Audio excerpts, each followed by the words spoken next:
नमस्कार दोस्तों, मैं हूं आलोक पाठक और आप देख रहे हैं खबर दस्तक।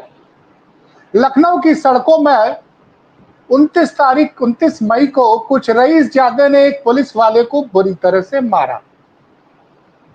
पीटा, उसकी वर्दी फाड़ दी, उसको तमाम तरह के अपशब्द बोले और ये खबर दबा दी गई। ये खबर अखिलेश जी के जमाने में होती तो अब तक मीडिया इस्तीफा मांग रही होती, लेकिन योगी से मीडिया डरती है। अपराधी योगी से नहीं डरते हैं, मीडिया डरती है योगी से, ये सच है। अमिताभ जी, आपने इस मामले में सबसे पहले यूपी पुलिस को पत्र लिखा था। अब आज जो जानकारी पब्लिक डोमेन में आ रही है कि कांस्टेबल अर्जुन चौरसिया को बुरी तरह से मारा पीटा गया, एफआईआर दर्ज हो गई।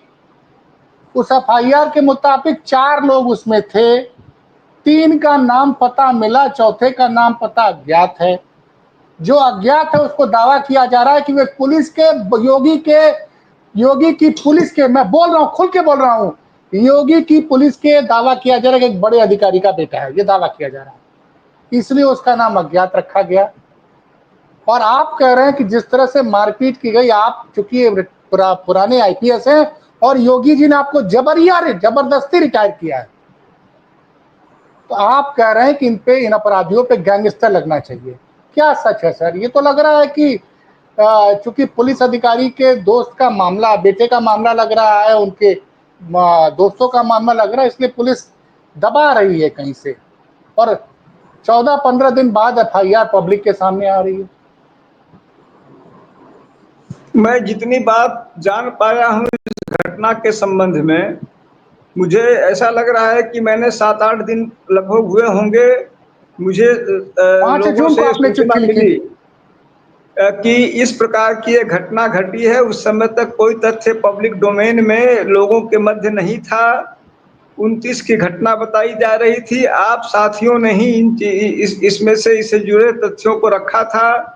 उन्हीं को और अपने अपने सूत्रों और अन्य तथ्यों के आधार पे मुझे यह मालूम हुआ था कि मारपीट हुई है, और यह बताया गया था कि एडीजी एक है इसमें, एक एडीजी और उनकी पत्नी इसमें सम्मिलित हैं। एडीजी की पत्नी थाने में आई थी ऐसा बताया गया, और उन्होंने एक दरोगा को थप्पड़ भी मारा ऐसा भी बताया गया। मैंने कहा था कि इसमें 2 तरह के तथ्य आ रहे हैं, और आपको याद होगा कि उस समय एक एक एक पत्रकार थे जिन्होंने अपने लिए कई बड़ी बातें कही थी, लेकिन अब उनकी बातों से स्पष्ट दिख रहा है कि वो शायद सत्य नहीं कह रहे थे, और उन्होंने बहुत तेज उनको बचाव किया था कि वो तो एडीजी के बेटे निर्दोष हैं, पुलिस वाले ही गलत हैं, वगैरह वगैरह है।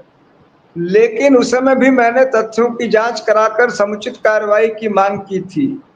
अब जब एफआईआर सार्वजनिक हुआ है, और सार्वजनिक भी जब हुआ होगा, तो मैं जितना पुलिस की अपने अनुभव के आधार पर देख रहा हूं, मैं वह दर्द उन सिपाहियों का जिनको एक सिपाही ने जो शब्द लिखा है, आपने पढ़ा है, हमने पढ़ा है, सिपाही कुत्ता।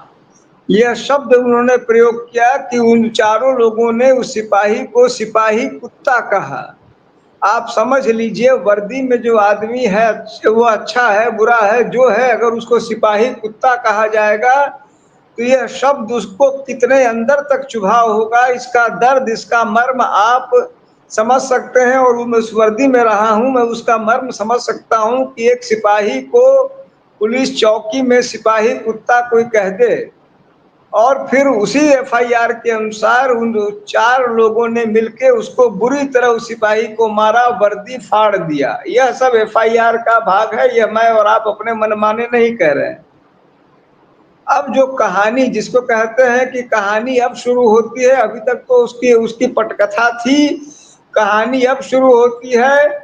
जो पुलिस का, जिस पर मुझे कोफ्त होती है, तकलीफ होती है, रंज होता है, कष्ट होता है, दुख होता है, और अंदर से मवाद फूटता है कि बाकी आपका हमारा मामला हो, मुझे इसी घर से खींच के ले गए, इसी घर से जहां मैं आपके साथ बात कर रहा हूं, इन्हीं कमरों से खींच के ले गए। मैं श्री योगी आदित्यनाथ जी के लिए दिक्कत तलब था। और मैं देख रहा हूं कि एफआईआर कहता है कि 4 लोग थे। अब आप देखिए, 4 लोग थे, 2 गाड़ियों का तो निश्चित जिक्र है, 4 में से 3 के पिता का नाम, उनका मोबाइल नंबर, खर खानदान और मुझे लगता है गांव जवार सब मालूम है। चौथे का मालूम नहीं हो पा रहा है, चौथा भाग भी गया, चौथे के बारे में कुछ मालूम नहीं हो रहा है। जाहिर सी बात है कि जो तथ्य हमारे आपके संज्ञान में है और जो इस एफआईआर के सार्वजनिक होने से पहले सामने आए हैं, उनका एक ही मतलब दिखता है कि पुलिस ने डर के मारे ऊपर के दबाव में इनको भगा दिया, इनको जाने दिया। और समझ लिया जाए कि इस प्रकार से पुलिस ने पुलिस वाले को सिपाही कुत्ता कहे जाने के बाद, सिपाही की वर्दी पुलिस चौकी में फाड़ देने के बाद, शराब पिए हुए एक व्यक्ति को उसकी गाड़ी में भागने का अवसर दिया। मैं समझता हूं वह अपने आप में इन चारों जो जिन्होंने शराब पी के हरकत की उससे कम गंभीर नहीं है। और इसकी गंभीरता देखिए कि यह सब थाना हजरतगंज में हुआ। थाना हजरतगंज में आपको याद होगा, और आपने सही कहा कि एक कौन शायद डिप्टी एसपी साहनी थे, जितना मुझे याद है, जिनको एक बार जो है हजरतगंज में ही किसी समाजवादी पार्टी की शायद सरकार थी कि उसको जीप पे लेटा के उसको पता नहीं क्या खींचा गया था। बोनट पे हंगामा, बोनट पे लाद दिया था। हाँ, बोनट पे लाद दिया था। तो आप और हम जैसे रहता है बिल्कुल जो है भुक्कार पाके, हमारे यहाँ कहते हैं भुक्कार पाड़ना, बुक्का फाड़ना जिसको बोलते हैं। आपकी मीडिया रोने लगी थी। और अभी एक साथी हमारे हैं जो भारतीय जनता पार्टी के विधायक हैं और भारतीय जनता पार्टी का बहुत ही तेज बचाव करते हैं। वह मुझे अरे आप याद है सलम कि मनी त्रिपाठी की बात कर रहे हैं। वो अग्रणी भूमिका में थे और उन्होंने और तमाम साथियों ने जो है जिसको बुक्का फाड़ के जो है पुलिस के पक्ष विपक्ष में और इस प्रकार की बातें कही थी। जो घटना सामने दिख रही है वो साहनी डिप्टी एसपी से ज्यादा गंभीर मुझे दिख रही है। सिपाही कुत्ता कहा जाना, वर्दी फाड़ना, थाने में शराब पी के मारपीट करना और उस पर से छाती पे, जैसे कहते हैं छाती पे पत्थर रख के उसको जाने देना। क्योंकि कोई भी सिपाही, कोई भी दरोगा, कोई भी पुलिस वाला कि अपने आप को सिपाही कुत्ता कहे जाने पर, वर्दी फाड़ दिए जाने पर, शराब पिए व्यक्ति से मार खाने के बाद उसको जाने नहीं देगा जब तक उसको फोर्स न कर दिया जाए। तो वह दर्द, वह मर्म जो उस सिपाही का होगा या उन सिपाही साथियों का होगा, ये वही जानते होंगे।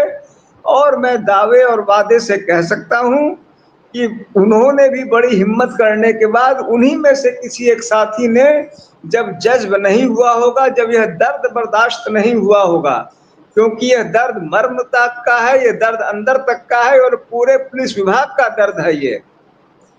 तो पूरे पुलिस विभाग का दर्द जब बर्दाश्त नहीं हुआ होगा तब वह चीख निकली होगी, वो सार्वजनिक किया गया होगा।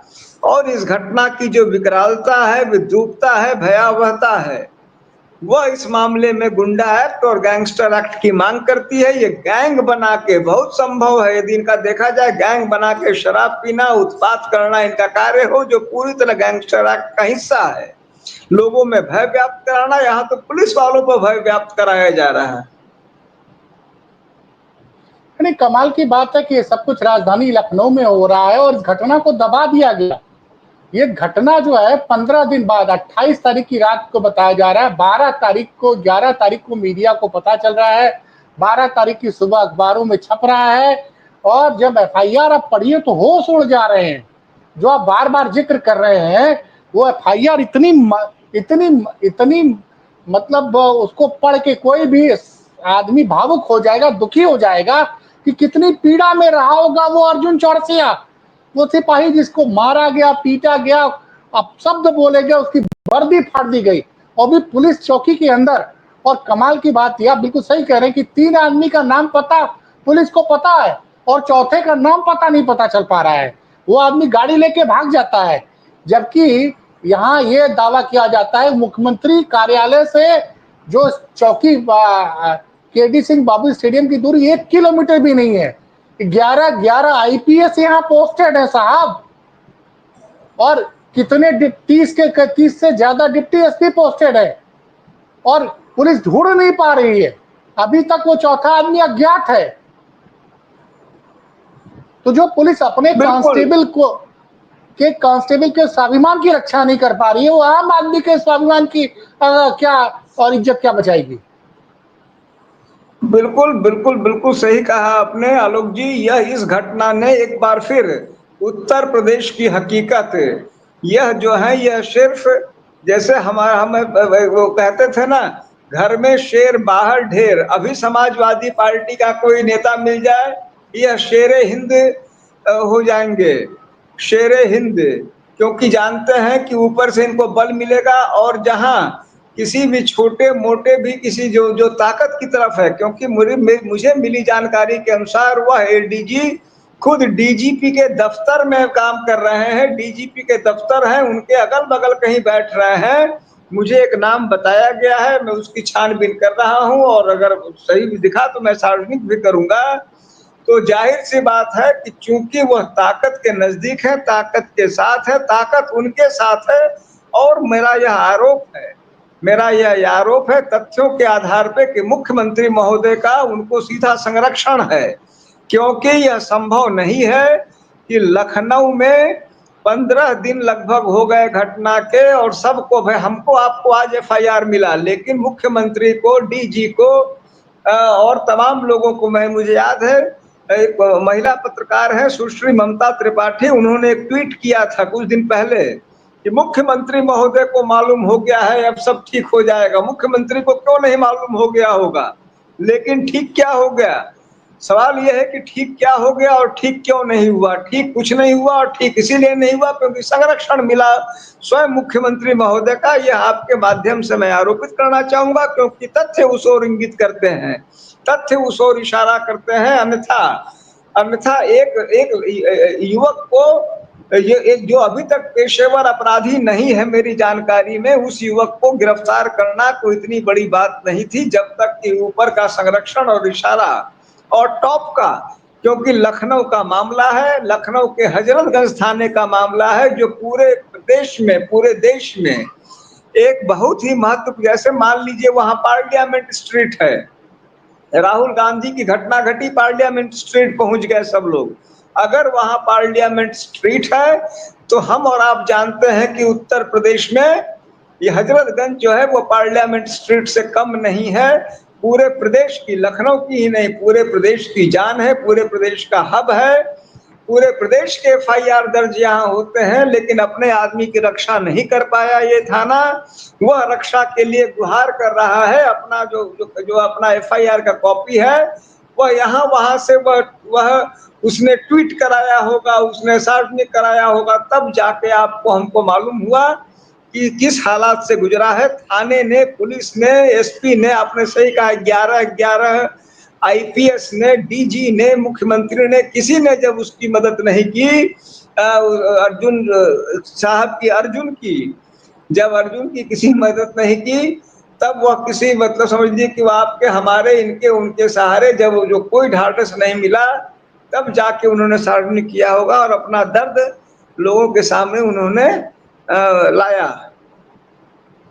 सर, एक आप गैंगस्टर की मांग कर रहे हैं, तो आपने इसके लिए चिट्ठी कहाँ लिखी है? मतलब क्या इसको लेके आप कोर्ट जाएंगे? क्योंकि वास्तव में उस बेचारे को, अगर जिस तरह का शब्द मैं बोलना नहीं चाह रहा हूं, किसी वर्दीधारी सिपाही को अपनी ड्यूटी निभाने के लिए आप उसको मारेंगे, पीटेंगे, उसके कपड़े फाड़ देंगे। ये कोई किसी सामान्य आदमी ने अपराध किया होता, उसको गैंगस्टर लग गया होता, उसी के साथ बुलडोजर भी चल गया होता। क्योंकि ये रईस जादे हैं, बड़े ताकतवर लोगों के लड़के हैं, इसलिए शायद बहुत मामूली धारा मुकदमा दर्ज करके थाने में से ही 3 लोगों को तो छोड़ दिया गया, चौथा अज्ञात तो छोड़ ही दीजिए, 3 जो पकड़े गए थे उनके ऊपर भी सर आप ज्यादा अच्छी तरह जानते हैं, क्योंकि मैं बहुत ज्यादा अभी जो आजकल बीएनएस की नई धाराओं के बारे में ज्यादा जानता नहीं हूं, लेकिन जिन तुरंत थाने से ही छोड़ दिया गया, इतना गंभीर मुद्दा क्या? देखिए क्या मेरी आप जानकारी में जिस प्रकार की घटना घटी थी उसमें किसी भी स्थिति में थाने से बेल नहीं दिया जाना चाहिए था। इनको हाई कोर्ट से बेल मुश्किल था। पुलिस वाले को जो शब्द आपने कहा, जो शब्द घिनौना शब्द, इसीलिए उसको बाद आप कह रहे हैं मैं नहीं बोलना चाह रहा और मैं चीख चीख के इसलिए बोल रहा हूँ कि एफआईआर कह रहा है उसका, उससे जो घिन आ रही है, उससे उससे जो तकलीफ हो रही है, उससे जो ज्वाला आ रही है कि लोगों की इतनी हिम्मत कि थाने में चौकी में इस प्रकार से एक पुलिस वाले को, वर्दी वाले को इस वो बुला दें और उसका वर्दी फाड़ दें। इन्हें इन्हें हाई कोर्ट से बेल नहीं मिलता, उसको थाने ने बेल दे दिया। मैं तो कहूंगा, आपके माध्यम से कहना चाहूंगा कि ऐसी स्थिति को लानत है। यह अब जो पुलिस वाला अपनी रक्षा नहीं कर सकता, जो पुलिस वाले को यहाँ वहां गुहार लगाना पड़ रहा है, आप समझ लीजिए कि कितनी दुर्दशा है, कितनी कुव्यवस्था है, कितने बुरे हालात हैं। सर हर रोज यही कहानी। दूसरी जो सबसे बड़ी मेरी शिकायत है सर कि ये अखिलेश जी की सरकार होती थी, कितना मीडिया हल्ला मचाता था, इस हर बात पे अखिलेश यादव का इस्तीफा मांगा जाता था, लेकिन योगी के सामने ये लोग सब मुंह जबान नहीं खुलती इन लोग की, बेबस हो गए हैं। एक चीज समझ में आ गया, अपराधी डरे या न डरे, लेकिन मीडिया बहुत डरती है योगी आदित्यनाथ से, बहुत डरती है, बहुत डरती है सर। चलिए, यह डर भी खत्म होगा। मैं यह जानता हूं कि जब ऐसे ऐसे में जो है, जो लोग बनावटी डरते हैं, जब डर खत्म होगा तो 3 गुने वेग से वो फिर शेर हो जाएंगे। श्री आदित्यनाथ ने जिस प्रकार की स्थितियां बनाई हैं, जिसमें यह ताजा उदाहरण है, कुंभ का अलग मामला चल रहा है, बीबीसी चीख के 82 मौतें कह रहा है और मुख्यमंत्री उसके संबंध में मुंह नहीं खोल रहे हैं। मैंने आज एक उनको लीगल नोटिस भेजा है। मैंने कहा है कि या तो आपको लग रहा है कि बीबीसी फर्जी रिपोर्टिंग कर रहा है, जैसे आप हिंदुस्तानियों पर रोज एफआईआर करा रहे हैं, तो आप बीबीसी पे एफआईआर कराइए, और अगर वह सही है तो कहीं ना कहीं आपके अफसर दोषी हैं, आप उनके खिलाफ एफआईआर और अन्य कार्रवाई कीजिए, और नहीं तो यह माना जाएगा कि यह सब आपके संरक्षण में है। मैंने ये लीगल नोटिस भेजी है और नहीं आवश्यकता नहीं सर, पड़ी तो आगे जाऊंगा। सर उस विषय में आपके साथ मैं विस्तृत वार्ता करूंगा दूसरे वीडियो में, क्योंकि अभी आपको कहीं निकलना है, तो हम लोग उसके बारे में विस्तृत बात करेंगे, क्योंकि उसमें बहुत सारे बिंदु है सर। उस बीबीसी की रिपोर्ट में तो भारत के उत्तर प्रदेश सरकार के जिस तरह से, अगर वो आरोप है सर, बड़े बड़े आरोप है, उसमें मैं विस्तृत चर्चा करूंगा आपसे एक नमस्ते। अलग वीडियो में। ठीक है सर।